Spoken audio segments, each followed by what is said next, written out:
Welcome to the weekly Roundup in English.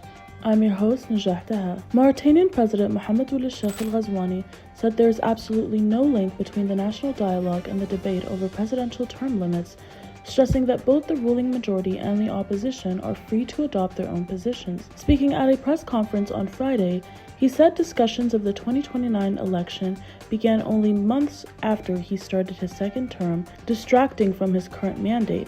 He pledged to focus solely on implementing his electoral program until the end of his term and to hand over power to the president elected by Mauritanians. Energy and Petroleum Minister Mohamed Al Khalid said Mauritania earned $74.2 million from oil and gas sales under the GTA project between January and July 2026, and an additional $25 million in taxes from subcontractors. He said the project injected over $2 billion into the economy, created more than 3,400 jobs, and involved 193 local companies. The government plans to use natural gas to reduce electricity costs and support industrial development as part of its goal of becoming a regional low-carbon energy hub by 2030.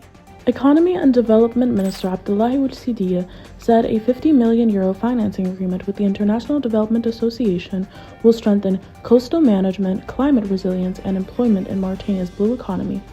The funding will support coastal governance, ecosystem restoration, and rehabilitation of sand barriers, particularly in the Dwelling National Park. The loan has a 25-year repayment period, including a 5-year grace period, with a 1.5% annual interest rate. Mauritanian Foreign Minister Mohamed Salem Al Merzouk received a delegation from the U.S. Congress in Nouakchott on Saturday.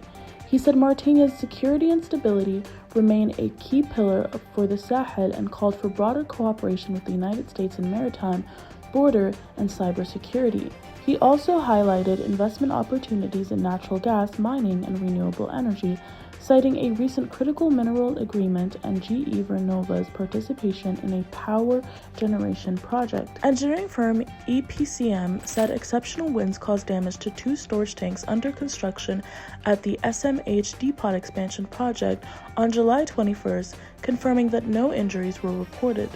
The tanks were still being built and lacked some structural reinforcements when strong winds displaced their anchoring systems.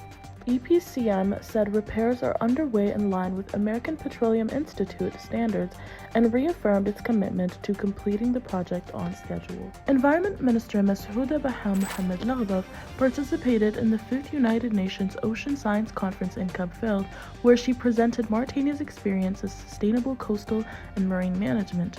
She joined discussions on climate finance, biodiversity protection, and the blue economy. On the sidelines of the conference, the minister is expected to meet technical and financial partners to strengthen cooperation on marine biodiversity, climate adaptation, and blue economy initiatives. Indermit Gill, the World Bank's chief economist, warned that a prolonged conflict between the United States and Iran could reduce global economic growth from 1.3% increase inflation to 4.5% and raise interest rates worldwide. In an interview with Reuters, he said extended fighting could disrupt supplies of key agriculture inputs, worsen food insecurity, and deepen debt challenges for vulnerable countries. He added that many low and middle-income economies are already facing or are at high risk of debt distress. End of bulletin. For more details, follow us on our social media platforms or visit our website www.taqaddumi.mr.